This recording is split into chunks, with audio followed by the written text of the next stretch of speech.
Hi and welcome back to part 4 of my MLAPI tutorial. I'm SR Coder, and in this tutorial series we're going to do some shooting. So what I'm going to do is just get straight to it. So I'm going to just use this one basically, and we're going to add some stuff to the player. I'm going to create a particle system, and we use a system very similar to the early Call of Duty games. Where the particle system plays, but the actual particles themselves are not what detects the collisions. We're going to use raycasts for that in the next video. So all I'm going to do is I'm going to make a game object. I'm going to make a particle system for that. So this video will be probably more about Unity than anything else. So we will try and run through it fairly quickly. Hopefully you're quite familiar with Unity. So I'm making a particle system right now. I'm just going to run through some of the changes that I'm going to make to this to make it look like bullets. So I'll leave it on 5 seconds and looping. The start speed obviously is going to be a bit bigger, so I'm going to make this 150. You should see them shooting off into the distance. The shape here, we're just going to untick shape, and what you'll see is that the particle systems just go straight, so there's no shape affecting them. I'll leave that just now and come back to it in a second. The emission value here, we're just going to leave it at 10 for now.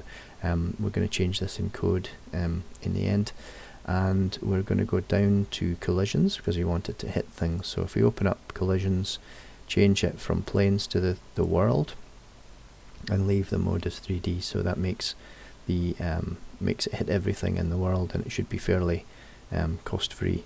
One thing I do want to cover is the world space, so the simulation space. Rather than local, change that to world, so that as we move it around, the particles don't get moved around with the parent object. They'll just head in the direction that they were going. The next thing we want to do is to add in some trails. So I'm going to keep it really simple. I'm going to click on trails, and it warns me that there's no trail material, which is why we see this ugly purple. So I'm just going to go into the renderer, and where there's the trail material, just click the dot and just pick this default particle system one, which is the same one as you see above it in the standard material. To make it look a little bit nicer, we'll make these trails quite a bit shorter. So I'm going to tick world space as well. I'm not sure what difference that really makes. But I suppose it's if they bounce off of things. The next thing will be lifetime, and I'm just going to change that to maybe 0.01, and you should see that there is a little bit of a, if I switch it off so we can see them, you can see this sort of trail thing. It looks a little bit like bullets. So back to the particle system, and what I want to do is this the start size. So it's currently at 1. I'm actually going to make the blob at the end that you can see, I'm going to make that 0. Unfortunately, it makes the particles, the trails are dependent by default on the size of the particle, so the size affects width. If we untick that, then we get to define the width of the actual particle, so the width of our trail. We're going to make this real small, like 0.2, so that they look like these little streaks that are flying through the air. There's a couple of things we can do. It looks awfully busy right now, so I can either up the speed to 200 so they don't look quite so close together. I mean, this can go really high. It's actually as high as you really want. But I think the best thing, maybe if I just leave this about 150, which usually seems about right, is just maybe make the particles a little bit shorter. Oh yeah, the other thing about this collision while I'm here is that we need to make sure that we don't bounce off stuff. If there was a block in the way, they would actually bounce, so we want to have damping down to 1, so when it collides with something it loses all of its energy. It's got 0 bounce, so it doesn't bounce off at all, and that the lifetime loss is 1, so that it basically dies if it hits anything. It doesn't continue or bounce, and leave everything else as default. So I do want, maybe if I do 0.005, then we can see this sort of like much shorter particle. Leave the ratio as 1. Everything else looks okay. So yeah, that's mostly it. The what we're going to do with the particle system is we're going to make the emission component go on and off. So right now you can see the emission component here. If I close collision, you can see the emission component here is a rate over time of 10. If I make that 5, you'll see it looks like these streaks coming out. We'll be able to change this in code if we grab the emission module of the particle system. So we're just going to go ahead and do this, and then we'll network it. So we'll get it working local, and then we'll network it. So this particle system, let's call it bullet particle system. Good to name it correctly. And this bullet particle system is going to get added to the player. So maybe, yeah, I'll turn it into a prefab first. It's sometimes problematic. We've got nested prefabs, which can sometimes be a pain in the butt, but we'll keep going. So we have the player, and we drag the particle system. We're going to put it onto the actual camera, so that the bullets go up and down as the particles go up and down. And I'm just going to reset its position to 0, and maybe move it down, off to the right, and forward a bit. So it should shoot just down and off to the right. Looking at that, can't really see that from game view right now, but we can test it in there. So we've got this this firing out. The bullet particle system, we're going to leave it like on by default. I could just untick it and then re-enable it in code, but it doesn't really matter to do that. Because we're going to be changing this emission module anyway in code. So yeah, that's basically it for the particle system. It should look okay. So let's see it if we go write some code so we can see it in action. So in the player, you should see we've got this player movement. What we're going to do is just create a new script called player shooting, so we can keep things a little bit separate. And in the player shooting, we'll just open that up, and we'll get to write some code. So the player shooting script is has been created. If I just jump back to here, the player shooting script, we want that actually on the top level player, and so that means let's make sure I put this on before I do anything stupid. So the player shooting script is on next to the player movement script. What we need access to is this bullet particle system. So we're going to create, this is a type of particle system, so we're going to create ourselves a slot for that in the code. So back to code, I'm just going to make it public so we can drag and drop it on. So I'm going to make a public, I'll make it a particle system, and call it bullet particle system. I'm having trouble with my typing today. And we're also going to make a private emission module, and this is part of the particle system. So you do particle system dot emission module, and we'll call this EM just for short. And we need access to the emission module of the actual particle system in order to change the rate over time. So we're just going to initialize this inside of start. So we're going to say EM equals bullet particle system dot emission, and that will initialize or give us a handle to this emission module. It's with the emission module that we can change the rate of fire over time. So the next thing would be to create ourselves a Boolean variable. So I'm going to make it this way, and then we'll change it into network later.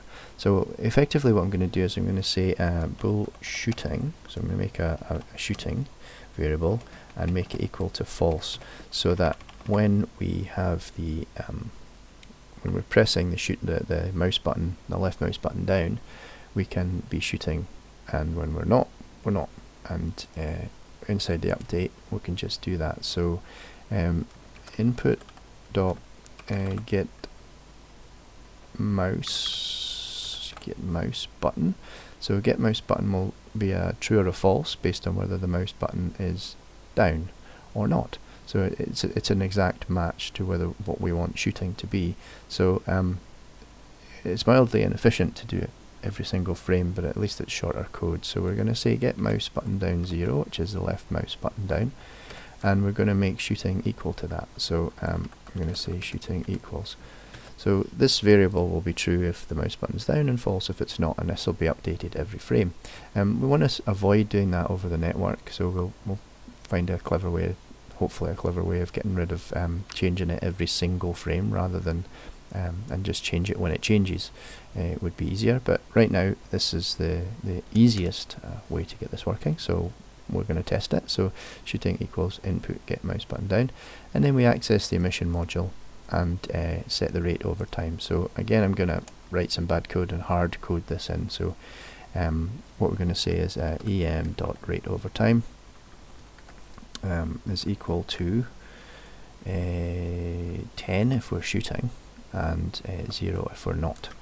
So the way we can do this as a conditional is we can just say em.rate over time equals shooting, and then you do the question mark, and so if this condition is true, it'll be that, and then a colon, and if it's false, it'll be that. So you basically set it to 10 if this is true, and 0 if it's false, and it's as simple as that to get this working. So let's just test to see that this actually works. So obviously it's only going to work locally right now, so the particle system's all good and the player's all good, so that should all be saved. We can delete the particle system from the scene here, and we can hit play and just give this a quick test. So I'm going to host a game, and you can see that, oops, okay, there we go. So red error, I didn't create it's a null reference exception, it's a classic. So back into the player again, click on player, we created the slot for particle system and forgot to drag it in. So there you go, classic. Right, back to that. So here we go, back to the player, hit play again, and host the game. And again, as I mentioned, it should work. So you can see them shooting off in the distance. When we press the button down, we get them firing, and when we let go, they stop firing. So that's kind of working locally. I don't know if we maybe want to have those as black. So to change the particle system, we need to go into the prefab again. So I've used the little arrow to go into prefab, and maybe we'll make the start color as black. The trails as well, if we color over trail, we can make that black as well, and then that way the trails will be black. It might look a little bit better against the, could make it yellow or whatever, but it might look a little bit better against the white. Yeah, so we've got some shooting with particle system, and now we need to kind of make sure that it's networked. Alright, so the first thing we're going to do is let's import MLAPI actually. So we'll be using MLAPI, and we're also going to change this to networked behavior as before, so that we can only get the input basically if we're the local player. So we'll do that if is local player again. So that's kind of like the default action that you need to take to network anything that you've written before. So you only want this to happen on the network player. This you need to happen on the other one too, because obviously if we are shooting, the local player should decide if we're shooting or not anyone else. In theory now, if we were to just quickly run that, what we'll have is this will compile. What we'll have is the ability for a player, each of the players, to shoot. But you'll see the sort of problem in that if I run this one, the local player will shoot, but the other player won't see it. So I've got a host, and I can shoot on the client here, and on the host one I can shoot, but you can see that there's no bullets flying across in front of his face. So we just need to network that. Even though this is actually a networked behavior, it's still, we're not telling anyone that we need to shoot. So let's just deal with that. So I do want to it's a bit boring, but I'll just quickly cover this really cool introduction to NetworkVars. So a NetworkVars are really quite cool. If you see this from the MLAPI website, so mlapi.network, and this is the wiki here, so if you click on the wiki, NetworkVars are kind of cool. The difference between NetworkVars and the old synchvars that we used to use is that NetworkVars can potentially, you can set the right permissions so that the owner or the server only, or that everyone can write to this value. If I quickly go here, you'll see that when we have a player on the scene, if I double click this player, so there'll be two players on the scene, and each one of those players will all have this shooting script. One of them will be the owner and the other will be the clone, but on the other one, go here, if there's another player, there's two players on this one as well, then the other one will be the owner, and another one will be a clone. So you're running the same piece of code anyway, and you should be able to have, so say there's Bob and Tim.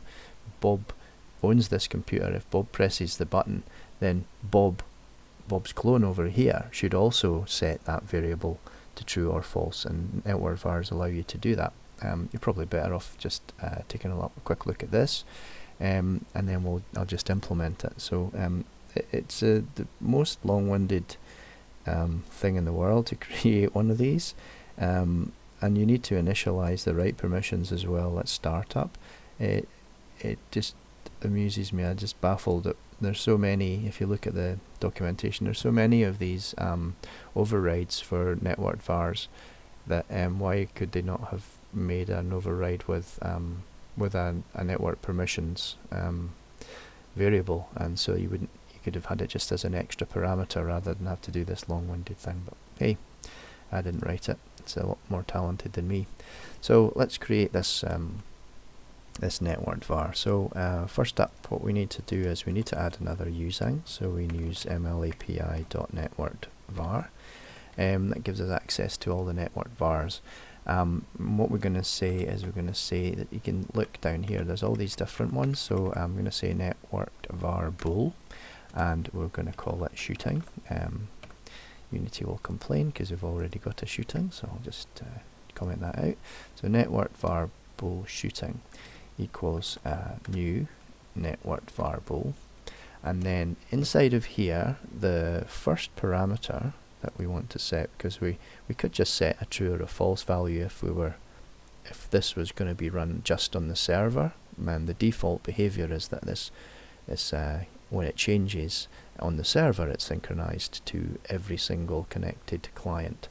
But we need to set the settings as well, so this NetworkVar settings, and the way you do it is by making a new NetworkVar settings, and then you need to do the right permissions equals, and then we do NetworkVar right permissions, and we're going to say owner only. So this allows the owner to Bob to set this value, and then it's propagated across all of the connected Bobs in all of the other clients. I hope that makes sense. I know it's kind of confusing, but the value we're going to set for this is obviously false by default. So long-winded thing, hopefully you can see this. NetworkVar bool shooting, and we're creating at the instantiation, at the creation of this NetworkVar bool, we're setting its right permissions so that the owner, regardless of, so the owner can change this value and it will be propagated across all the connected clients.